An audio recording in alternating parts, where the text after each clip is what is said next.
Fourth-quarter points by Kawhi Leonard. And the game winner, 41 points.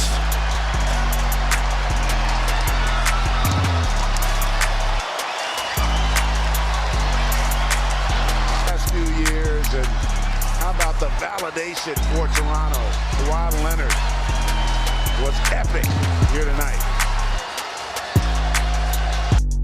It was one of the greatest shots in playoff history, and that's unfortunate for the Philadelphia 76ers. It was a devastating loss that left them wondering what could have been. For the second straight year, the 76ers watched the Eastern Conference Finals, knowing that they had the team that could very well have won the NBA championship. I don't think many will argue that the 76ers were one of the most talented teams in the NBA besides the Golden State Warriors. But on a night-to-night basis, you didn't know if they was going to show up and perform up to their capabilities.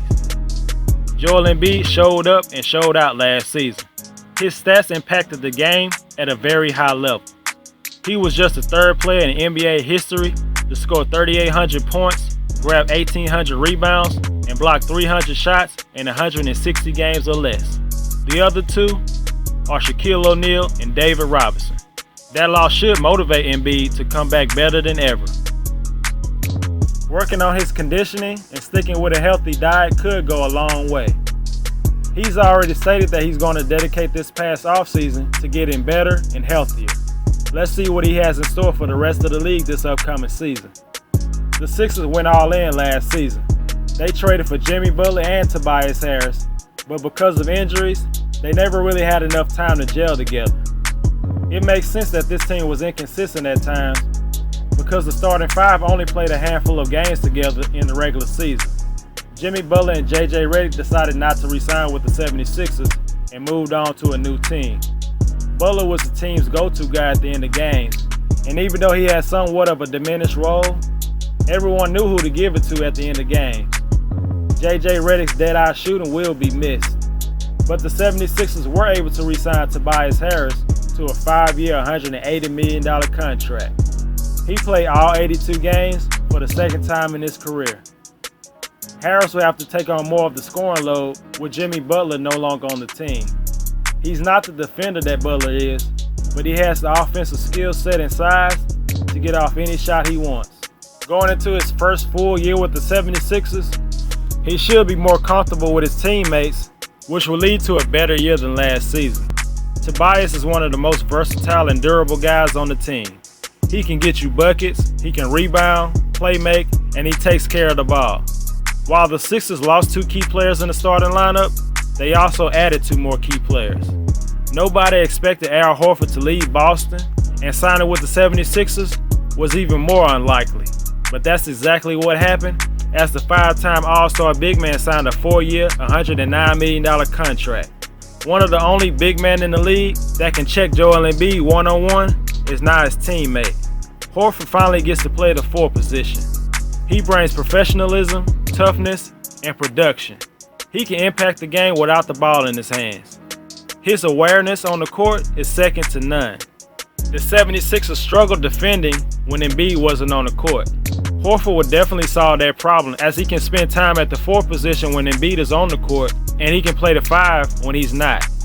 Horford and Embiid can knock down the 3 ball, but with J.J. Redick gone, they have to be more efficient for the offense to flow like it should.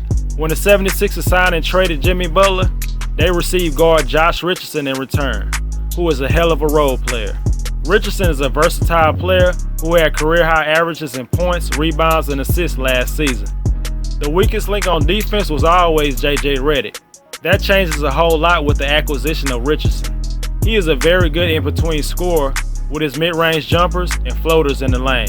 He's not as good of a shooter than J.J. Redick, but he is a career 36% three-point shooter. He joins a lineup where everybody in the starting five is a good passer. You can make the argument that he is a more consistent defender than Jimmy Butler is. Veteran forward Mike Scott will be returning back with the team, and his outside shooting and toughness will be crucial. He was a fan favorite last year, and he hit some key jumpers for the team in clutch moments. He has a Robert Horry feel to his game. Just sit in the corner and wait for Embiid or Simmons to pass you the rock. Scott finished with career highs in both three-point percentage and three-pointers made. Young players like rookie Matthias Thybulle and second-year player Zaire Smith could see some more playing time this year, and their outside shooting could be the reason if they stay in the rotation or don't. Both players are known for their defense and athletic ability, and were not looked at as outside shooters coming out of college. In the Summer League this year, Thybulle actually shot over 40% from three-point range and looked very comfortable in that area. Defense is second nature for these two players, but getting a consistent jump shot will help the team tremendously. Despite what some people may say, Ben Simmons has had a great start to his career. He has weaknesses just like everybody else. Everyone knows what Simmons needs to work on at this point. Getting a consistent jump shot doesn't happen overnight. It took Jason Kidd over a decade to get a jump shot. But despite that, Ben Simmons is still able to impact the game in multiple ways. From his playmaking, easy buckets in the lane, and his defense. I think for Ben Simmons, it's all about confidence and being aggressive.